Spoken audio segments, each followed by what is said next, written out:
मायूस सोचे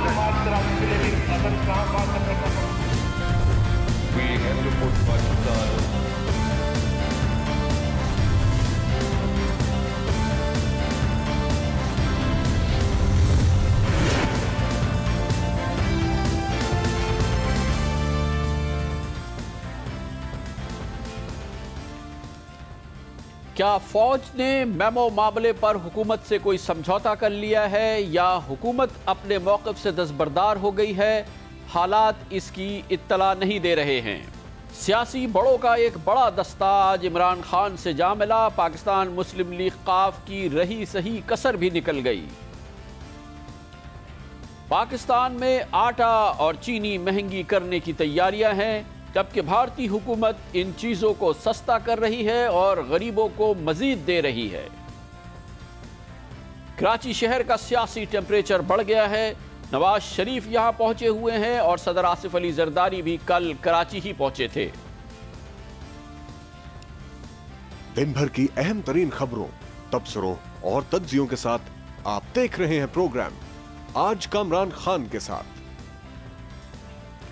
अस्सलाम वालेकुम, मैं हूं कामरान खान। जुमे की शब chief of army staff general Ashfaq Parvez Kayani और वज़ीर आज़म यूसुफ रज़ा गिलानी के दरमियान बाज़ इत्तलात के मुताबिक 3 घंटे तक और बाज़ इत्तलात के मुताबिक 2.5 घंटे की तवील मुलाकात हुई, जिसके बाद मुबस्सरीन ने ऐलान किया कि पाकिस्तान में मेमो मामले पर फ़ौज और हुकूमत के दरमियान जो इख्तलाफात की खबरें आईं, जो मौक़िफ़ सामने आए, वो दूर हो गए हैं। आज़ाद ख़त्म हो गया है और हालात काबू में आ गए हैं। मेमो मामला ख़त्म हो गया है, लेकिन आज के हालात और वाक़यात ये बताते हैं कि सूरत हाल शायद इसके बिल्कुल बरक्स है, या उस दौरान जो समझौता हुआ या कोई अंडरस्टैंडिंग हुई उसका पास नहीं रखा जा रहा। तमाम वाक़यात आज के इस बात की तरफ इशारा करते नज़र आ रहे हैं। दूसरी तरफ फ़ौज की जानिब से कहा गया है कि इस मुलाकात के दौरान सदर आसिफ अली जरदारी की चीफ ऑफ आर्मी स्टाफ के साथ जो बातचीत की तवील टेलीफोन बात की खबर आई है वो दुरुस्त नहीं है। और आज ISPR की जानिब से एक प्रेस रिलीज में कहा गया कि सदर आसिफ अली जरदारी का फ़ोन इस मुलाकात के दौरान वज़ीर आज़म यूसुफ रज़ा गिलानी के साथ के पास आया था, जिस टेलीफोन के दौरान जनाब गिलानी ने सदर आसिफ अली जरदारी को बताया कि उस वक्त उनके साथ आर्मी चीफ भी बैठे हैं, जिसके बाद आर्मी चीफ ने सदर आसिफ अली जरदारी की खैरियत पूछी और ISPR के प्रेस रिलीज के मुताबिक ये बात 1 मिनट तक जारी रही। लेकिन आज हुकूमत की जानिब से या हुकूमती हलकों की जानिब से जो बात सामने आई, उससे वाज़ेह तौर पे ये लगता है कि हुकूमत अपने मौक़िफ़ से पीछे हटने के लिए तैयार नहीं है। अब अगर फ़ौज अपने मौक़िफ़ से पीछे हटी है तो इसके बारे में हमें इत्तला नहीं है। आज हुकूमती मौक़िफ़ की एक बड़ी तर्जुमानी पाकिस्तान में अमेरिका के साबिक़ सफ़ीर हुसैन हक्कानी की वकील आसमा जहांगीर ने की, जिन्होंने सुप्रीम कोर्ट ऑफ पाकिस्तान में आज मेमो केस की समाअत के बाद ISI को आड़े हाथ लिया और वो बात की जो कि हुकूमती किसी भी हल्के की जानिब से आना लोगों को ताज्जुब में डाल गई।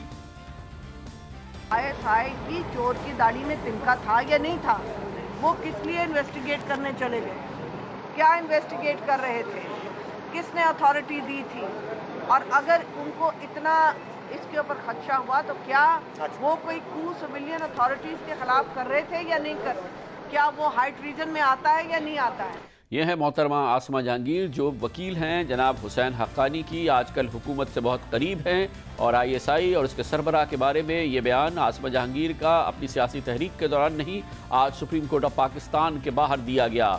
उन्होंने ISI के बारे में सिर्फ यही बात नहीं की बल्कि इससे भी आगे बढ़ी। जहाँ तक ISI की पिटीशन का ताल्लुक है या उनके रिजॉइंडर का ताल्लुक है, मैं पढ़ के ही उसका जवाब दे सकती हूँ। वैसे उनको इस्तीफा देना चाहिए। आज सुबह पिटीशन आई, मेरे लिए जवाब देना मुमकिन नहीं है। इस ब्रीफ के हिसाब से तो मुझे नहीं पता कि उनको इस्तीफा देना चाहिए या नहीं देना चाहिए। एक सियासी कारकुन के हिसाब से, एक एक्टिविस्ट के हिसाब से मेरा तो ख्याल है DG ISI को उस दिन ही इस्तीफा दे देना चाहिए था जिस दिन उसामा बिन लादेन यहाँ एबटाबाद से निकले। मोहतरमा आसमा जहांगीर न सिर्फ आजकल हुकूमत के बहुत करीब हैं, जनाब हुसैन हक्कानी की वकील हैं। ISI के सरबराह के बारे में उनका यह बयान आज सामने आया। इस बात की भी अहमियत है कि आसमा जहांगीर आजकल हुकूमत के न सिर्फ बहुत करीब हैं बल्कि और भी ज़्यादा करीब होती नज़र आ रही हैं। कल शब उनकी साहबजादी की शादी थी जिसमें वज़ीर आज़म यूसुफ रज़ा गिलानी ने ख़ास तौर में शिरकत की। एक तवील अरसे तक जनाब वज़ीर आज़म यूसुफ रज़ा गिलानी इस सोशल तकरीब में मोहतरमा आसमा जहांगीर के साथ मौजूद रहे। ये एक अच्छी बात है। आसमा जहांगीर के ख्यालात आज जब वो वज़ीर जनाब हुसैन हक्कानी को रिप्रेजेंट कर रही हैं, उसकी भी अहमियत बहुत ज़्यादा नज़र आती है। और उसके साथ ही इस बात की भी बहुत अहमियत है कि न सिर्फ ये कि मोहतरमा आसमा जहांगीर मेमो मामले पर किसी ऐसे इशारे को नहीं दे रही जिससे लगे कि इस सिलसिले में कोई खामोश समझौता हो गया है। हुसैन हक्कानी के वकील की हैसियत से, हुकूमत के करीब होने की हैसियत से उनके आज के बयानात इंतहाई अहम है। लेकिन सिर्फ मोहतरमा आसमा जहांगीर ने बयान नहीं दिया है। फ़ौज का मौक़िफ़ कि इस मामले की मुकम्मल तहक़ीक़ात होनी चाहिए। मेमो के बनाने वाले, इसके सोचने वाले के बारे में मुकम्मल इसकी जड़ तक पहुँचना चाहिए। वज़ीर आज़म यूसुफ रज़ा गिलानी ने भी इस तासुर को रद्द कर दिया है और उन्होंने पिछले 72 घंटों के दौरान 3 बार ये कहा है कि मेमो मामला ख़त्म हो चुका है। उनके बकौल अब इस मामले में मज़ीद कोई गुंजाइश तहक़ीक़ की या तफ्तीश की नहीं रह गई है। वज़ीर आज़म यूसुफ रज़ा गिलानी इसकी बुनियाद बनाते हैं जनरल जेम्स जोन्स का वो एफिडेविट जो मोहतरमा आसमा जहांगीर ने आज सुप्रीम कोर्ट ऑफ पाकिस्तान में पेश किया। वज़ीर आज़म यूसुफ रज़ा गिलानी ने इस पर फैसला दे दिया है कि इस मेमो आने के बाद, इस एफिडेविट आने के बाद मेमो मामला मुकम्मल तौर पर ख़त्म हो चुका है। वज़ीर आज़म ने इस पर अपना फैसला भी दे दिया है। ये अभी तो इंसाफ हम एक्सपेक्ट कर रहे हैं, मगर जेम्स जॉन के बयानात के बाद अब तो ये मैटर ख़त्म हो जाना चाहिए। मेरा ख्याल है अब हमारी भी कौम की तजलील होगी कि अगर हम इस पे इंसिस्ट करते रहें, अमेरिकन भी क्या सोचेंगे कि क्या शऊर वाली कौम है कि मसला हमारा है, लड़ ये रहे। हमारी कौम की तजलील होगी अगर हम इस पे इंसिस्ट करते रहें, यानी कि ये मामला तमाम ख़त्म हो गया, अब इस पर मज़ीद बात करने की कोई गुंजाइश नहीं है। तो फ़ौज का मौक़िफ़ जो सुप्रीम कोर्ट ऑफ पाकिस्तान में अपने जवाबों के ज़रिए सामने आया, उसका क्या बनेगा। Director general ISI general Pasha का और फ़ौज के सरबराह जनरल कियानी का जो इस्तदलाल अपने इस मौक़िफ़ में सामने आया, उसका क्या बनेगा। क्योंकि वज़ीर आज़म पाकिस्तान पहले ही कह चुके हैं कि ये मामला ख़त्म हो गया है और इस पर इंसिस्ट करना हमारी अपनी तजलील होगी। तो क्या बनेगा जनरल पाशा का ये कहना कि सुप्रीम कोर्ट ऑफ पाकिस्तान में उनका कहना कि मंसूर एजाज साहब को अदालत में पेश होने के लिए समन जारी किए जाएँ, क्योंकि इनके दावे के मुताबिक सिर्फ उन्हीं के पास शवाहिद मौजूद हैं। मंसूर एजाज ने कई मौक़े पर ज़राए इब्लाग के ज़रिए अदालत में पेश होने की आमादगी भी ज़ाहिर की है। जनरल पाशा ने सुप्रीम कोर्ट को ये भी कहा कि अदालत मंसूर एजाज साहब और अमेरिका में हमारे साबिक सफ़ीर के मई 2011 से इस्तेमाल शुदा कंप्यूटर्स, तमाम मोबाइल फ़ोन्स, ब्लैकबेरी फ़ोन्स के फ़ॉरेंसिक मायने का मुतालबा करे। उन्होंने ये भी कहा कि अदालत ब्लैकबेरी और दीगर इदारों से कॉलों का रिकॉर्ड भी हासिल करने पर गौर करे। इसके अलावा देखना यह है कि chief of army staff general Ashfaq Parvez Kayani, जिन्होंने सुप्रीम कोर्ट ऑफ पाकिस्तान में बयान दिया था, क्या अब वो वज़ीर आज़म से एग्री करेंगे कि हालिया पेशरफ के बाद ये मामला ख़त्म हो गया है और इस पर इंसिस्ट करना तजलील होगी। जनरल कियानी ने सुप्रीम कोर्ट ऑफ पाकिस्तान में कहा था कि इस बात की ज़रूरत है कि इस मेमो के सोचने और इजरा तक ले जाने वाले हालात और हक़ाइक़ का भरपूर जायज़ा लिया जाए।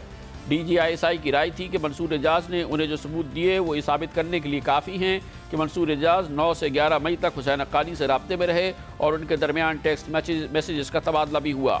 DG ISI के तज्ज़िये और टेक्स्ट मैसेजेस की तरतीब से हुसैन हक्कानी के मेमो से ताल्लुक़ का शुबा पैदा हुआ। Chief of army staff general Ashfaq Parvez Kayani ने यह भी कहा कि ये एक कोशिश भी लगती है जिससे पाक फ़ौज के जवानों का और पाक फ़ौज के उन लोगों के मोराल को गिराने की कोशिश की गई है जो पाकिस्तान की नज़रियाती और पाकिस्तान की सरहदों की हिफाजत करने के लिए अपनी जानों का नजराना पेश कर रहे हैं। अब क्या होगा जनरल पाशा के बयान का और जनरल कियानी के बयान का, क्योंकि न सिर्फ ये कि वज़ीर आज़म यूसुफ रज़ा गिलानी मेमो मामले को ख़त्म करार दे चुके हैं और इसकी वजह वो बनाते हैं जनरल जेम्स जोन्स का एफिडेविट, जिसको पुरजोर तरीके से चैलेंज किया है खुद मंसूर एजाज ने। उसमें उन्होंने कहा है कि जनरल जेम्स जोन्स के जिस एफिडेविट की बात की जा रही है उसमें झूठ भरा हुआ है और झूठ बातें की हैं मंसूर एजाज के हवाले से। जनरल जेम्स जोन्स ने, मंसूर एजाज का कहना यह है कि वह साइंसी शवाहिद से उनके इस झूठ को साबित कर सकते हैं। देखना यह है कि क्या जनरल जेम्स जोन्स के एफिडेविट जिसकी बुनियाद पर मेमो के मामले को ख़त्म करने के लिए कहा जा रहा है, वो भी इस अपने पॉइंट्स को सबूत को साबित करने के लिए कोई वाकई शवाहिद या सबूत रखते हैं। मामलात अब सुप्रीम कोर्ट ऑफ पाकिस्तान में है।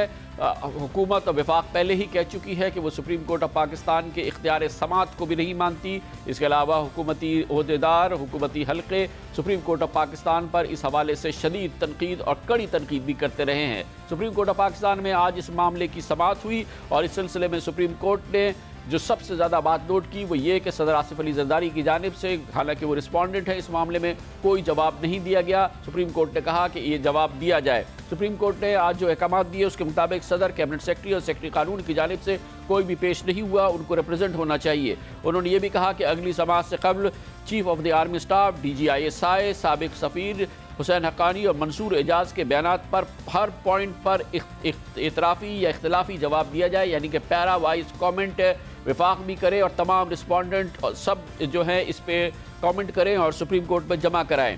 इसके अलावा सुप्रीम कोर्ट ने यह बात भी नोटिस की कि 1 दिसंबर का हुक्म देने के बाद बाबर अवान समेत चंद हुकूमती अफराद ने गालिबन सेक्रेटरी इत्तलात के दफ्तर में या PID में प्रेस कॉन्फ्रेंस बुलाई और अदालत की तस्दीक की और एक फाजिल जज का नाम तक लिया।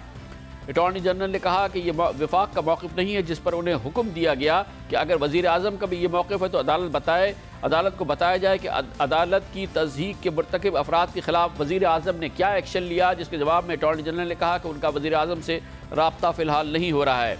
अदालत ने यह बात भी तशवीश के साथ नोट की कि वफाकी वज़ीर कानून ने भी अदालती कार्रवाई की तनकीद का निशाना बनाया और अदालत का इशारा वफाकी वज़ीर कानून इमदाद चांडियों के उस बयान की तरफ होगा जिसमें उन्होंने कहा कि हमें तवक्को नहीं है कि सुप्रीम कोर्ट ऑफ पाकिस्तान से हमें मेमो मामले पर इंसाफ मिलेगा, लेकिन हम सुप्रीम कोर्ट ऑफ पाकिस्तान के फैसले पर अमल करेंगे। हालात की तेज़ी से जो तब्दीलियाँ आई हैं पिछले 72 घंटों के दौरान वो इस बात का इशारा कर रही हैं कि हुकूमत की तरफ से तो मामला तमाम हो गया है, हुकूमत अब इस मामले पर मज़ीद कुछ कहना नहीं चाहती। वज़ीर आज़म खुद कह चुकी है कि मेमो में मामले का इख्तिताम हो चुका है।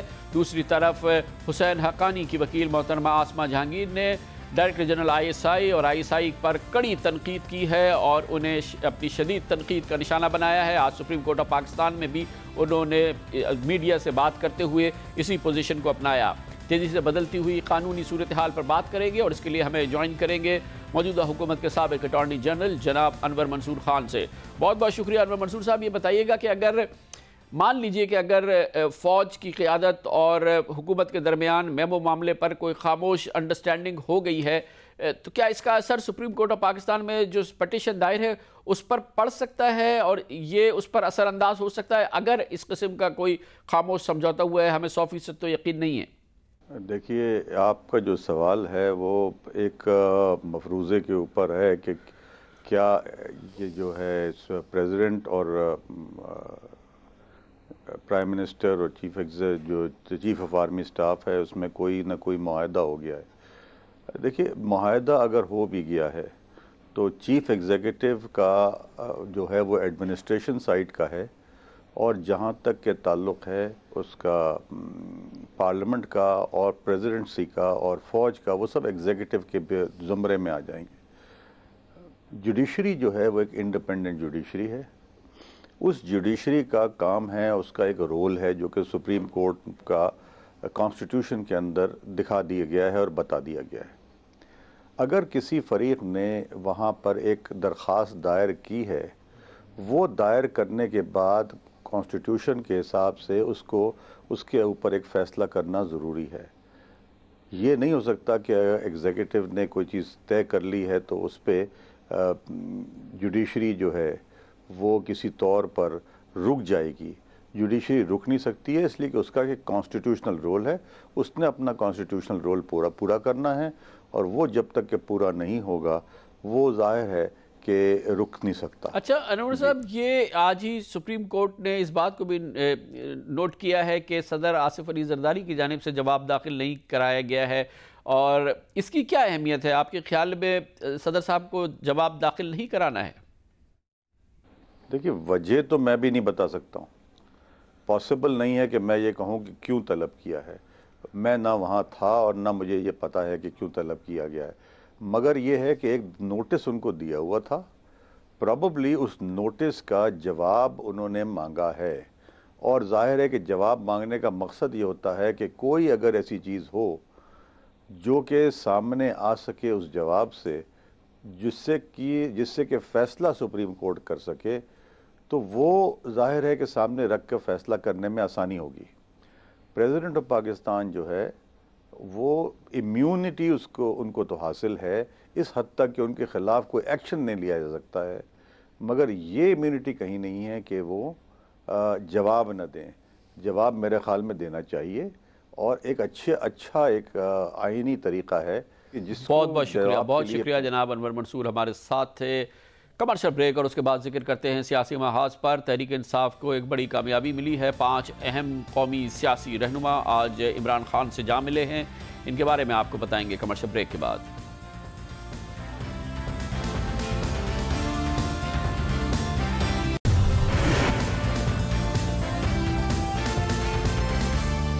Welcome back. इमरान खान और तहरीक इंसाफ को आज बड़ी क़ुव्वत मिली जब अच्छी निस्बतन बेहतर शोहरत रखने वाले तकरीबन 28 सियासतदानों का एक दस्ता इमरान खान के साथ शामिल हुआ। ये बहुत अच्छी शोहरत वाले और निस्बतन बेहतर शोहरत वाले सियासतदान एक साथ तहरीक इंसाफ में शामिल हुए हैं। इसके लिए आज एक प्रेस कॉन्फ्रेंस से खिताब किया गया। इमरान खान ने इन लोगों की तहरीक इंसाफ में शमूलियत के बारे में कहा, मुल्क में गवर्नमेंट बनाना और रिफॉर्म लेके आना, उस मकसद पे सिर्फ और सिर्फ मेरिट के ऊपर सिलेक्शन होगी। ये मैं आप सबको गारंटी करता हूं कि इस पार्टी में मेरिट होगी। सिर्फ कोई कंडीशनलिटीज, किसी ने कंडीशनलिटीज नहीं लगाई, सब अनकंडीशनल आ रहे हैं इस पार्टी के अंदर। उन्होंने कहा कि उनकी पार्टी की भी ये ज़रूरत है और पाकिस्तान की सियासत की भी ज़रूरत है। ये है कि मुरिसी सियासत को ख़त्म किया जाए, बेटों पोतों की सियासत को ख़त्म किया जाए। किस दुनिया की जमहूरियत में सिर्फ बच्चों को ही हक होता है कि बाप के बाद आगे आना? मुझे ये कोई दुनिया की जमहूरियत बता दे। ये यानी कि कई दुनिया में होता है कि एक बेचारा 23 साल का बच्चा जिसको पता ही नहीं है पाकिस्तान का, जो बाहर रहा है, वो आके पार्टी का चेयरमैन बन जाए। ये किसी दुनिया की डेमोक्रेटिक पार्टी में सुना? उधर दूसरी तरफ देख लें, 25 साल ये इक्तदार में रहे, 5 दफा गवर्नमेंट्स में रहे हैं। पंजाब की हुकूमत 5 दफा नून लीग ने की है। कितनी इन्होंने लीडरशिप डेवलप कर ली है। अब उनके बच्चे तैयार हो गए। और फिर दूसरे इनकी चीज देखें, सिर्फ एक चीज देख लें, आप इनके असासे देख लें, इक्तदार से पहले कितने थे और अब कितने हैं। एक चीज देख लें, इससे आपको पता चल जाएगा कि ये पॉलिटिक्स क्यों कर रहे हैं। पाकिस्तान तहरीक इंसाफ में शमूलियत करने वाला आज ये सबसे बड़ा जो लोग शामिल हुए हैं उनमें शामिल हैं जनाब जहांगीर खान तरीन। 6 साबिक विफाकी वज़रा हैं जो आज इमरान खान के साथ जाके मिले हैं। उनमें जनाब जहांगीर खान तरीन, जिनकी इंतहाई अच्छी शोहरत है सियासतदान की हैसियत से भी और टेक्नोक्रेट की हैसियत से भी। इसके अलावा जनाब सरदार अवैस अहमद खान लगारी, जमाल खान लगारी, सरदार सिकंदर हयात बोसन, गुलाम सरवर खान, इसहाक खाकवानी, ये वो लोग हैं जो कि साबिक काबीना में जनाब जनरल परवेज़ मुशर्रफ की काबीना में वज़ीर रह चुके हैं। उसी तरह से जैसे कि मौजूदा हुकूमत में शामिल वज़ीर ख़जाना जनाब हफीज़ शेख, वज़ीर ख़ारजा हिना रब्बानी खर जो कि सदर परवेज़ मुशर्रफ की काबीना में शामिल थी। इसी तरह से सदर मुशर्रफ की काबीना के कुछ और लोग आज नई सियासी जमात में शामिल हुए हैं और वो जमात है पाकिस्तान तहरीक इंसाफ। इन तमाम रहनुमाओं का जनाब जहांगीर खान तरीन का इस वक्त ताल्लुक़ पाकिस्तान मुस्लिम लीग फंक्शनल से था, जबकि बाकी अहम रहनुमाओं का ताल्लुक़ पाकिस्तान मुस्लिम लीग क़ाफ से था। पाकिस्तान मुस्लिम लीग क़ाफ 2008 के इंतखाबात के बाद कमज़ोर से कमज़ोर तर होती जा रही है और मौजूदा पेशरफ के बाद इसकी कमज़ोरी में मज़ीद इजाफ़ा होगा। आज ये नए लोग जो तहरीक इंसाफ में शामिल हुए हैं, इनके प्रोग्राम के बारे में, इनके मिशन के बारे में और क्यों वो तहरीक इंसाफ में शामिल हुए, ये हमें बताएंगे जनाब जहांगीर खान तरीन। बहुत बहुत शुक्रिया जहांगीर तरीन साहब। कौन लोग हैं जो आपके साथ एक तवील अरसे तक आप लोगों ने सलाह मशवरा किया और फिर आपने फ़ैसला किया कि आप तहरीक इंसाफ में शामिल होंगे? आपके साथ जो लोग हैं उनकी क्या आइडेंटिटी है, वो कौन लोग हैं और क्यों आप लोग तहरीक इंसाफ में आए हैं? जी कामरान भाई, आज से तकरीबन 7 महीने पहले हम मुल्क की हालात को से तंग आके और मुल्क की सियासत जो सिर्फ एक पावर पॉलिटिक्स का तमाशा बन के रह गई है, इससे तंग आके हम कुछ दोस्त इकट्ठे हुए और हमने फ़ैसला किया कि अब हमने जो सियासत करनी है आइंदा, वो हमने हक़ की बात करनी है। हमने जो आइंदा सियासत करनी है उसमें हमने इस मुल्क का असल जो मसाइल हैं उनकी हल की बात करनी है, हमने तब्दीली की बात करनी है, क्योंकि 63 साल से एक तरीके से हम यहाँ चल रहे हैं और अफसोस ये है कि इस मुल्क को जिस जगह पे आज ये मुल्क पहुंचा है उसमें बहुत अफसोसनाक हालात हैं। हम ये 5-6 लोग थे जब हमने शुरू में बात की, हम बढ़ते हम अल्लाह के फजल से तकरीबन 30 लोग हो गए और हमने पहले ये कोशिश की कि हम एक नई पार्टी बनाएं, एक थर्ड ऑप्शन दें आवाम को और लोगों को, ताकि ये जो 2 बड़ी पार्टियों का एक यहाँ पे एक जो उन्होंने मोनोपोली बनाई हुई उसको तोड़ा जाए। उसके बाद हम इमरान खान साहब के साथ हम हमेशा से ताल्लुक़ में थे, डिस्कशन में थे और एक अलायंस की बात चल रही थी। मगर फिर हमने ये देखा कि इस मुल्क में अब जो अमल है, जो तब्दीली का अमल है और जो उम्मीद है, वो उसका सिंबल लोगों ने इमरान खान को चूज़ किया है। ये उनके जलसों से हमें ये बात उजागर है, लोगों की बातों से ये उजागर है। सो हमने फिर फैसला किया कि जी हम क्यों एक अलग हैसियत में अपनी लीडरी चमकाने के लिए ये काम करें, क्यों ना हम एक ही प्लेटफॉर्म पे इमरान खान साहब की लीडरशिप में शामिल हो जाएं और इमरान खान साहब की पार्टी पाकिस्तान तहरीक इंसाफ को स्ट्रेंथन करें, उसमें घुस के काम करें, मेहनत करें, उसको बनाएं और अच्छा, एक वाकई तरीन साहब ये फरमाइएगा, ये जो लोग आपके साथ शामिल हुए हैं इनका क्या पॉलिटिकल बैकग्राउंड है? क्योंकि इस ग्रुप के साथ कहा जा रहा है कि इलेक्टेबल्स हैं, ये जीत सकते हैं। कौन लोग हैं जो आपके साथ हैं? जी देखें, हम 7 एक्स फेडरल मिनिस्टर्स हैं, MNAs and x federal ministers, आपने नाम सबके लिए। एक डॉक्टर जी जमाल हैं जो हैं फाटा से, जो आज तक किसी पार्टी में शामिल नहीं हुए, वो भी आज पहली दफ़ा एक पार्टी में शामिल हुए हैं। इसके अलावा 10 MPAs हैं, एक्स MPAs या सिटिंग MPAs हैं जो इस पार्टी में आज शामिल हुए हैं और 6 तहसील नाज़मीन हैं जो पिछले दौर में रह चुके हैं। इसके अलावा 3 हमारे साथ टेक्नोक्रेट्स भी हैं, क्योंकि बहुत ज़रूरी है कि टेक्नोक्रेट्स और सियासतदान मिल के मुल्क के हालात का हल निकालें। तो ये सब लोग वो हैं जो एक रिवायती सियासत में सीटें जीतने वाले लोग हैं। अब हम सब लोग जो इकट्ठे हुए हैं, हम इस चीज़ पे इकट्ठे हुए हैं कि ये सीटें जीतना काफ़ी नहीं है, अब हमें सीटें जीत के इस मुल्क में तब्दीली लेके आनी है और वो सिर्फ और सिर्फ इमरान खान और पाकिस्तान तहरीक इंसाफ का प्लेटफॉर्म है और प्रोग्राम है जो हमें इस तब्दीली की तरफ लेके जाएगा। तरीन साहब, आपके पास कुछ होमवर्क भी किया है आप लोगों ने? क्योंकि हमारी सियासी जमातों में जो फुकदान नज़र आता है कि मसाइल के हल के लिए होमवर्क नज़र नहीं आता, हवाई बातें सिर्फ नज़र आती हैं। आप अपने साथ कुछ होमवर्क भी लाए हैं इमरान खान के साथ मिलकर? क्योंकि इमरान खान पर भी अभी तनकीद ये हो रही है कि वो कॉन्क्रीट प्लान्स नहीं दे पा रहे हैं। जी, हमारा जो फोकस यही होगा कि अब हम कॉन्क्रीट प्लान्स दें और ना सिर्फ प्लान दें मगर उसके इम्प्लीमेंटेशन यानी अमल में लाने का भी तरीक़ाकार वाज़ेह करें।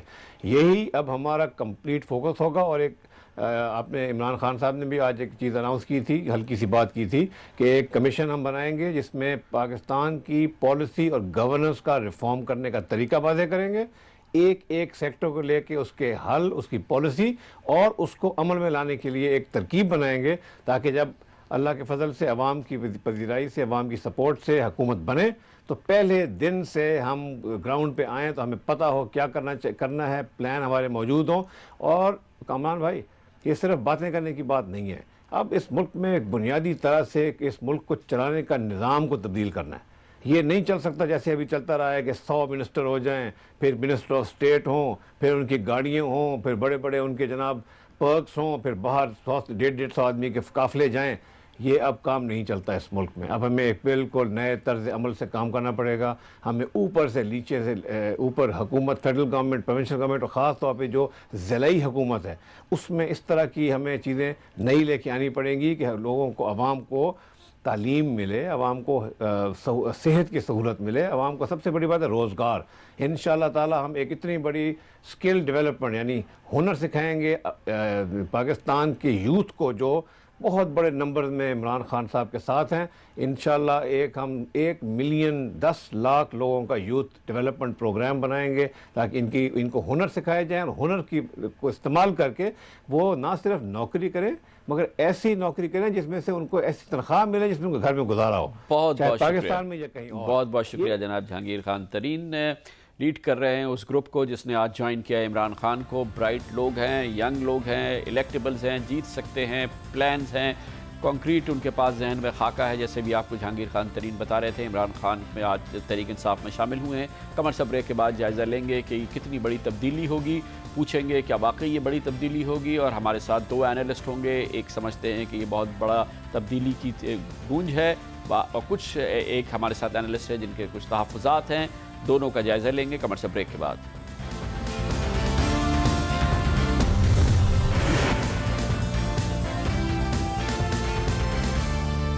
Welcome back. पाकिस्तान की सियासत में आज की इस बड़ी अहम पेशरफ्त में, जिसमें पाकिस्तान मुस्लिम लीग क़ाफ और पाकिस्तान मुस्लिम लीग फ़े से ताल्लुक़ रखने वाला एक बड़ा मजबूत ग्रुप तहरीक इंसाफ से जा मिला है।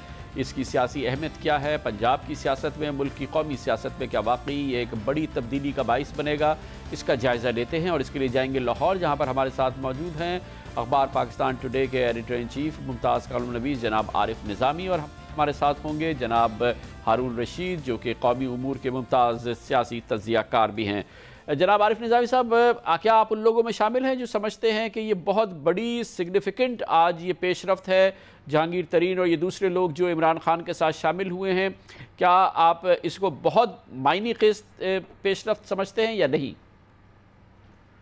नहीं, देखें, जहाँ तक जहांगीर तरीन साहब का तल्लक है, वो बड़े काबिल और अपनी परफॉर्मेंस के लिहाज से और उनकी एक टेक्नोक्रेटिक एक्सपर्टीज़ जो है और उनका तल्लक साउथ ऑफ पंजाब से ज़रूर उनकी, और नॉन फ्यूडल हैं वो, उनकी अहमियत जो है वो अपनी जगह पे मुसल्लमा है। लेकिन अगर और बहुत सारे लोग लें जो इमरान खान सर का शामिल हो रहे हैं, तो ऐसे लगता है कि इमरान खान साहब जो हैं अब वो भी एक मेन स्ट्रीम पॉलिटिकल पार्टी की तरह हैं, जिस तरह PMLN और बाकी सियासी जमातें हैं। मसलन आप देखें कि उसमें कैसे वो कहते हैं कि जी मैं एजेंट ऑफ चेंज हूँ, तो अब तो अगर इलेक्ट्रल पॉलिटिक्स करनी तो फिर वो भी इलेक्टेबल लोगों की तरफ चल पड़े। मसलन शाह महमूद कुरैशी साहब जो हैं, वो शाह साहब जो हैं, अब जरदारी को जब वो गाली देते हैं तो वो अपनी जगह पे वो दें, लेकिन उनके मुंह से कोई अच्छी नहीं लगती, उन्होंने खूब मजहबी लूटे इक़्तिदार के। इसी तरह लगारी बरादरान हैं। अब ये जो साउथ ऑफ पंजाब के बड़े बड़े टम्बनदार और जागीरदार हैं, इनको एजेंट ऑफ चेंज कहना, या वो लोग बहुत सारे जो कि मैं समझता हूँ कि उनमें से कुछ लोग ब्रीफलेस पॉलिटिशियंस भी हैं और कुछ ऐसे भी हैं जो हर सियासी जमात में शामिल रहे हैं, और कुछ ऐसे भी हैं जो कि, मैं इस ग्रुप की नहीं बात कर रहा, मैं एक जनरल बात कर रहा हूँ, जो हर नाजुक मौके पे सियासी जमात को मुफारकत दे के अगली मंजिल ले लेते हैं और हर आमिर का शामिल हो जाते हैं, क्रिटिकल्स में भी शामिल हो जाते हैं। अच्छा हारून रशीद साहब, आप और रियलिज्म जो है वो आड़े आ रही है। हारून साहब, आप बताइएगा कि जाने माने चेहरों से तब्दीली की बात, तब्दीली आ सकती है? जैसे आरिफ निज़ामी साहब ने कहा कि ये तो सारे वो लोग हैं, तो फिर तब्दीली कैसे आएगी? देखिए, गुजारे ये है कि एक सतह पर ये समझौता तो है, इससे इख्तलाफ नहीं किया जा सकता, लेकिन क्या किया जाए? यानी या तो ये हो कि कोई इतनी बड़ी तहरीक हो, जितनी बड़ी पाकिस्तान मूवमेंट थी, कि नौजवान आ जाएं। वैसे इसमें भी हुआ, असल में यही है कि वोटर पहले आए, ये लोग बाद में आए हैं, और कोई उसमें से नई लीडरशिप उभर आए, इतना वक्त हो। लेकिन मैं ये समझता हूँ कि जब टिकट देने का मरहला आएगा तो बहुत सख्त स्क्रूटनी होगी, और इस पे इमरान खान साहब एग्री करते हैं कि वो किसी को टिकट नहीं देंगे। तब्दीली तो आएगी, बतदरीज आएगी, मसलन अदारे बनेंगे और पार्टी भी एक अदारा बनेगी। मैं आपको यकीन दिलाता हूँ, मैं उसकी रग रग से वाकफ़ हूँ। आप जानते हैं कि मेरी ज़िंदगी का बड़ा हिस्सा उसके साथ गुजरा है। पार्टी भी एक अदारा बनेगी, जैसे शौकत खानम एक अदारा बना है, जिसमें उसका अब कोई बड़ा रोल नहीं है इमरान खान का। और निमल यूनिवर्सिटी जिस तरह का अदारा बना है, जहाँ इमरान खान की कोई सिफारिश किसी सतह पर नहीं चलती, पार्लिमानी पार्टी में भी कोई सिफारिश वो नहीं करेगा। बेहतरी आएगी, फौरी तौर पर कोई बड़ा इनकलाब नहीं आएगा, लेकिन करप्शन नहीं होगी, अदारों में ठीक लोग मुकर्रर किए जाएंगे, कैबिनेट बड़ी नहीं होगी, हेल्थ और एजुकेशन प्रायोरिटी होगी, और एजुकेशनल इमरजेंसी लगाई जाएगी, और फॉरेन पॉलिसी इस तरह नहीं होगी, अंडर प्रेशर नहीं बनाई जाएगी। अच्छा, पुलिस और सिविल सर्विस को कानून की हुदूद में काम करने के मौके दिए जाएंगे। आरिफ निज़ामी साहब, आप बताइएगा, आज इमरान खान ने एक और बड़ी बात की जो कि हम सब फील करते हैं कि हमारी यहाँ मूर्सी सियासत पाकिस्तान पीपल्स पार्टी में, जैसे उन्होंने कहा कि 23 साल बिलावल जरदारी जो कि पाकिस्तान में रहे भी नहीं हैं, अब उनको पार्टी का कायद की हैसियत से सामने लाया गया। इसी तरह से पाकिस्तान मुस्लिम लीग नून में हो रहा है। जो लोग इन दोनों पार्टियों से, फिर मूर्सी सियासत से जिनको परेशानी हो रही है, इमरान खान उनके लिए एक होप या तहरीक इंसाफ कुछ अट्रैक्शन नहीं होगी आम पाकिस्तानियों के लिए? यकीनन जी, देखिए मौरूसी सियासत जो है, पाकिस्तान की तमाम सियासी जमातें, मजहबी जमातों को छोड़ दें, सब की सब मौरूसी सियासत है, चाहे वो ANP हो और ये हो, MQM की बात और है। लेकिन और ये जो नए लोग आ रहे हैं, इनमें जिस तरह जहांगीर तरीन साहब हैं, इनको ज़रूरत है ऐसे लोगों की, इमरान खान साहब को, जो ये अभी हारून रशीद साहब ने बात कही है ना, इसमें उनको ज़रूरत तो ज़रूर है ऐसे लोगों की जो को विजन हो, और जो ये बातें कह रहे हैं ये कि जी खाली ये कहने से करप्शन ख़त्म हो जाएगी, आज़ाद खारजा पॉलिसी होगी, ऐसे नहीं होता। और एक और बात से इमरान खान साहब को सिंड्रोम से निकलना चाहिए। पाकिस्तान जो है वो शौकत खानम में ना नमल अस्पताल वो है, यूनिवर्सिटी है, ये एक बहुत बड़ा मुल्क है जिसके बड़े फेडरेशन है, जिसके बड़े ही पेचीदा मसाइल हैं, खारजा पॉलिसी के भी, अंदरूनी के भी। तो इसके लिए सिंपलिस्टिक सॉल्यूशंस जो हैं, ये जो हैं, इनसे मामला हल नहीं होगा। इमरान खान साहब को बेहतर मुशावरत की ज़रूरत है, लेकिन साथ साथ वो टर्न कोट्स और वो लोग जो कभी भी चेंज नहीं लाया, बल्कि यानी वो लोग हैं जो यूनियनिस्ट, जब पाकिस्तान की मुखालफत करने के बाद पाकिस्तान बनने लगा तो पाकिस्तान में शामिल हो गए। कायदे आज़म ने उस वक्त भी कहा कि इनको फिर फारिग कर देंगे बाद में, फिर कायदे आज़म खुद उनकी रहलत हो गई। तो इसलिए बड़ा ज़रूरी है, ये कहना आसान है कि जी ये जब टिकट देंगे तो देखिए मौरूसी तो नहीं है इमरान खान साहब, लेकिन ये बात बिल्कुल वाज़ेह है कि इमरान खान साहब भी अपनी पार्टी के डिक्टेटर हैं, कोई इलेक्शन नहीं, कुछ नहीं, कोई वाइस चेयरमैन बन गया है, कोई कुछ बन गया। ये इम्पोर्टेंट बात है हारून रशीद साहब, तहरीक इंसाफ में सब कुछ है मगर अमलन डिक्टेटरशिप है, कोई इंतखाबात नहीं है, सारी नॉमिनेशंस हैं। नहीं, ऐसी बात नहीं है, पार्टी में इलेक्शन होंगे। देखिए उन्हें वक्त नहीं मिला है, लोग पिछले थोड़े से अरसे में ज़्यादातर आए हैं, पार्टी में इलेक्शन होंगे, ये उसका पुख्ता फैसला है। जैसे मैंने आपसे अर्ज़ किया, देखिए आदमी के ट्रैक रिकॉर्ड को देखा जाता है, निमल का यूनिवर्सिटी किस तरह चल रही है और शौकत खानम किस तरह चल रहा है, क्या वहाँ सिफारिश कोई होती है, अदना तरीन सतह पर भी कोई सिफारिश और मुदाखलत नहीं होती। अल्टीमेटली भी अगर उसे वक्त मिलता है तो तहरीक इंसाफ भी एक इंस्टीट्यूशन बनेगी।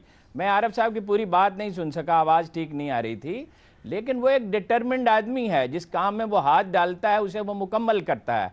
सिफारिश ना वो सुनता है ना वो करता है, अलबत्ता उसका सियासी इदराक उतना ज़्यादा नहीं है, कायदे आज़म वो नहीं है। लेकिन अगर कायदे आज़म को, जिन्हें मैं पिछले 300 साल का सबसे बड़ा पॉलिटिशियन समझता हूँ, जैसा सियासी मुदब्बर और कोई नहीं आया, जो हमेशा सच बोलते थे और हमेशा दानाई से फैसला करते थे, उन्हें बाद अगर समझौते करने पड़े तो इमरान खान तो उनका अशर भी नहीं है, तो समझौते सियासत में करने पड़ते हैं, लचक दिखानी पड़ती है। लेकिन जब उसे हुकूमत मिलेगी तो आप देखेंगे, अगरचे वो एक बड़ा पॉलिटिशियन नहीं है, लेकिन वो एक बहुत बड़ा एडमिनिस्ट्रेटर है, फैसले वो दुरुस्त करेगा, प्रायोरिटीज ठीक फिक्स करेगा। बहुत बहुत शुक्रिया जनाब हारून रशीद। जनाब आरिफ निज़ामी हमारे साथ थे। कमर्शियल के बाद जिक्र करेंगे, भारत से इत्तलात आई हैं कि हुकूमत बड़े इक़दाम कर रही है, आटा सस्ता, चीनी सस्ती, तमाम ऐसी अशिया जिनका गरीबों से ताल्लुक़ है, गरीबों के लिए गैर मामूली कमी कर रही है इन चीज़ों की, और पाकिस्तान की हुकूमत ने इक़दाम लिए हैं, हालिया दिनों में इक़दाम लिए हैं, जिससे आटा मज़ीद महंगा होगा, चीनी मज़ीद महंगी होगी और महंगाई मज़ीद बढ़ेगी। ये आपको बताएंगे कमर्शियल ब्रेक के बाद।